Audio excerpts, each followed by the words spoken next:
Alright, guys, I'm gonna go over UFC Fight Night Grasso versus Shevchenko 2 this Saturday, September 16th at 7 p.m. Pacific. What is that? Daylight savings time. So it's gonna be in Las Vegas this Saturday. Alexa Grasso versus Valentina Shevchenko 2. Uh, many would consider her or Amanda Nunes to be the greatest female fighters of all time. Some would say Cyborg, some would say Ronda Rousey. Some might even say Holly Holm. I think it's Valentina Shevchenko. Uh, yeah. Joanna and Jacek was pretty good too, but I think Valentina Shevchenko beat everybody. Like she she's a 125 pounder, right? This is strawweight, flyweight. Oh yeah, my bad, flyweight. Strawweight is 115. She went up to 135. Was I think she was the champ there. Wait, was she was not the champ there, but she let's look up her thing. Her so this is going to be a review, and then on Saturday after the fights, I will go over. I'll do a fight review. Um, but let's look at her record real quick because she is a beast. To me personally, she is the greatest female MMA fighter of all time. Look at that kickboxing record. Look at that boxing record. Two wins, no losses, one win by knockout. 59 kickboxing wins, 59 kickboxing fights, 57 wins, 4 by knockout, 2 losses. MMA, 27 fights, 23 wins, 8 knockouts, 7 subs, 8 by decision, 4 losses, 1 knockout. Okay? So she is a beast, dude. Okay? A beast. What's her record at? Okay. Loses by submission. Okay. They were talking a little bit of smack too earlier. But look at all these wins. Lost to Amanda Nunes by split decision. I one of those fights I want to say she won. I don't know if it was this one or the first one.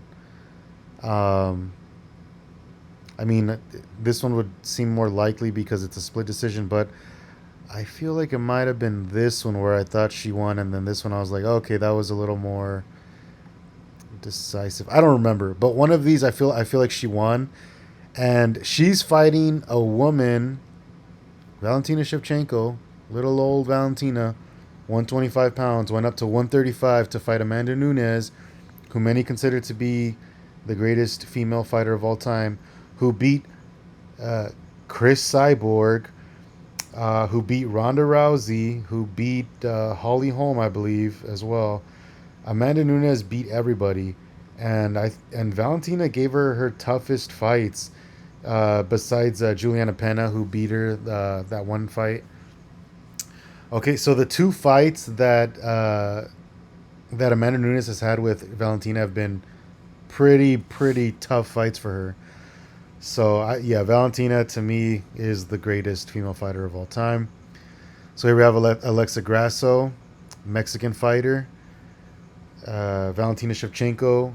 Uh, I'm not sure what they call Kyrgyz, Kyrgyzstanis. Uh, but she is from Kyrgyzstan.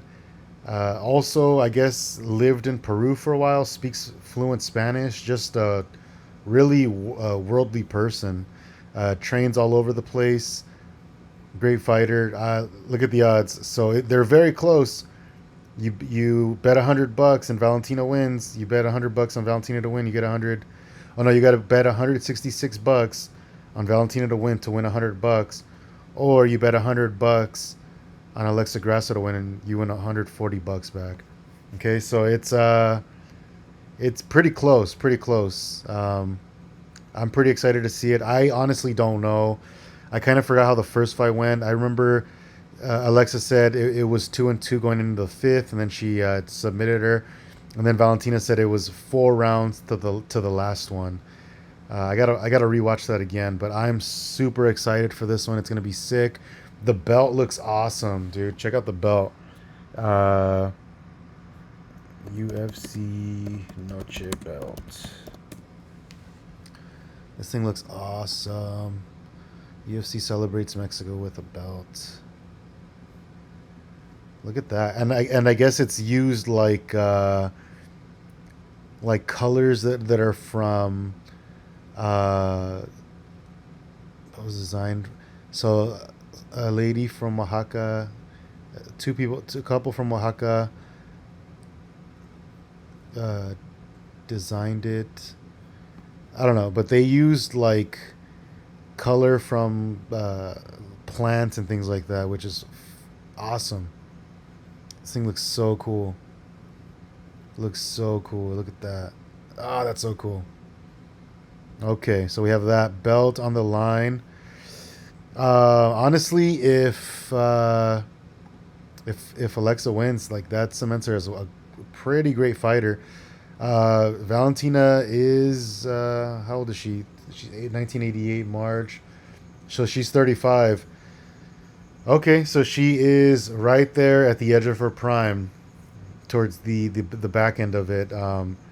Especially at the lighter weight classes, fighters. The smaller the weight class you're in, the more that aging affects you because you're a lot of your fight game is based around speed, and if it isn't, like your opponents are going to be a lot speedier. So that's going to be a great fight. Alexa Grasso, great fighter. I mean I'm rooting for both of them. I like both of them as fighters. I think they're both awesome. It's going to be tough. I'm just hoping for a good fight. A couple of other fights that I'm interested in. Mainly these two. Kevin Holland coming back, ranked number 13, versus Jack Della Maddalena. Now, I don't know much about Jack, Australian dude, versus Kevin Holland. I like Kevin Holland. This looks pretty close too. I mean, yeah, these are pretty close odds. Even though Mr. Jack is the favorite here. Um, let's see these stats here. Do they have the stats for over here? Oh, they do. Okay, hold up. Let's look at this. Okay, same height, same weight, slight reach advantage, slight leg. Nothing too crazy. Pretty much virtually identical, as Mike Goldberg would say. More wins by TKO. Subs are pretty the same. Okay. Average fight time. Knockdown average. Okay. Significant strikes landed per minute. Wow. Okay.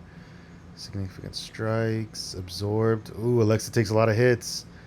Better defense, grappling. I think Alexa pretty much admitted too that grappling would be Valentina's advantage there. Although she did say that her takedown defense was pretty on, spot on when they fought.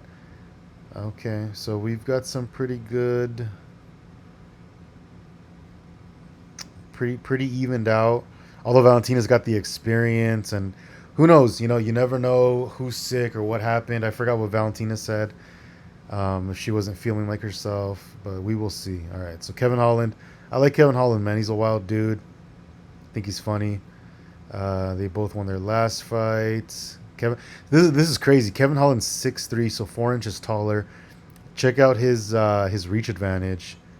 That's what 7 8 inches, 8 inches reach advantage, which I guess would be 4 inches on each arm. Which I think they still measure the fingers, so that's going to be kind of that. I always thought that was weird. They should measure fist, knuckle to knuckle, because that's what you're punching with. But I guess with fingers like John Jones, you can hold people back a little bit. Um, Leg reach is about the same. Yeah, I don't know. I don't know. More wins by TKO.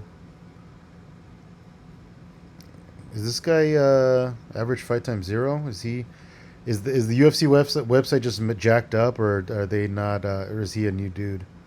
What's going on here? I'm not sure. All right, and then Mr. Raul Rosas Jr., another Mexican fighter. I like him, versus Terrence Mitchell. He's got that one loss. I think it was his last fight. Both these dudes coming off losses, both 5'9". Whoa. What weight class is this in? Bantamweight? Why is this dude 141? Was that his last fight? Did he miss weight or something? I don't know. Look, look, zero inch reach advantage or leg reach. Fighting an amputee, I guess. Um, yeah, I guess the website's messed up. There's always weird stuff going on with these UFC websites. You think they'd have it down after the merger, which I'm going to go over as well. Um, all right, let's finish this up. All right, I'm excited for this one. No odds. What? Okay, that's just weird, man. All right, going over the merger here.